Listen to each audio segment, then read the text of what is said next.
Hamas has demanded Israel stop flying surveillance drones over Gaza in hostage negotiations. Sources say Hamas has demanded that Israel stop flying surveillance drones over Gaza as part of its request that Israel pause its military operations in exchange for freeing hostages held by the terrorist group, according to two Israeli officials and third source familiar with the ongoing negotiations.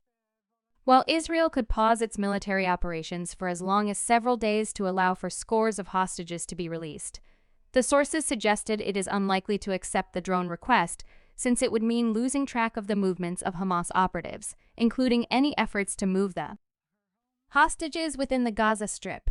The demand by Hamas about drone overflights has not been previously reported, and with the intense discussions continuing, it's unclear whether it remains on the table or has already been formally rejected by Israel as a part of the negotiations. A spokesperson for the Israeli embassy in Washington declined to comment on Friday. The Israeli military has been flying drones in the skies over Gaza for hours on end, virtually every day during their military operation, using them as a primary means of surveillance to monitor the battlefield. Throughout the negotiations, Israel has been balancing its urgent desire to get hostages freed with concerns Hamas would only exploit any pause to stifle Israel's military advantage and regroup. A pause in the fighting that also requires Israel to keep its drones out of Gaza's airspace would deny the Israel Defense Forces, IDF, of one of its most important ways to observe Hamas movements from above. It could allow Hamas to reposition its fighters before the ceasefire expires with Israeli troops exposed on the ground, and it would offer Hamas a window to reshuffle the hiding locations for hostages. The Pentagon has also been flying American surveillance drones over Gaza in support of Israel's efforts to find the hostages, which include an estimated 10 Americans. U.S. officials said the American intelligence being gathered is not being used to conduct lethal strikes. More background on negotiations.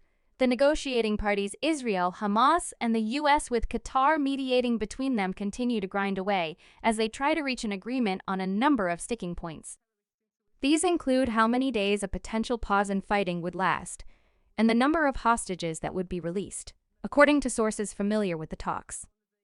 On Friday, U.S. President Joe Biden spoke with Qatar's leader, Emir Tamim bin Hamad Al Thani, according to a person familiar with the call. Qatar has hosted hostage talks that have included the heads of Israeli and U.S. intelligence. It was the second call between the two men this week. The hostages expected to be released first are women and children. Hamas has also asked for women and children in Israelis' prisons to be freed at the same time. Other demands made by Hamas during the negotiations are more aid and fuel into Gaza, sources say, as well as allowing Palestinians who have fled south for safety to return to northern Gaza, where Israel now has control. Israel's War Cabinet approved a measure on Friday, allowing 2 fuel tankers a day to enter Gaza for water and sewage system support, according to Israel's national security advisor. Those systems are on the verge of collapsing, considering the lack of electricity and ability to operate the sewage and water systems that UNRWA is running, Sachi Hangbi said in a Friday briefing.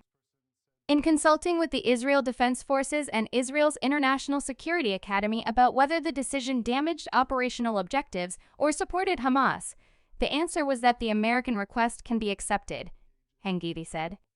The decision to allow 2 fuel tankers per day into Gaza was taken due to Israel's willingness to avoid the spread of pandemics, Hangidi added. We don't need pandemics that might hit civilians there, our combat troops, and if there will be pandemics, the fighting will cease. We will not be able to continue fighting under the conditions of a humanitarian crisis and a global outcry. The decision, which was reported by Israeli media earlier on Friday, has already been criticized by members of the Israeli government. Israeli Finance Minister Bezalel Smotrich sent a letter, which he also released on X, to Israeli Prime Minister Benjamin Netanyahu, asking for the policy to be reversed and for the government to continue to prevent fuel from entering the Gaza Strip. That decision is extremely odd. This decision is a spit in the face of IDF soldiers, bereaved families, the hostages and their families, Smotrich said. This is not how you win a war. That's not how you destroy Hamas. And that's not how we'll return the hostages.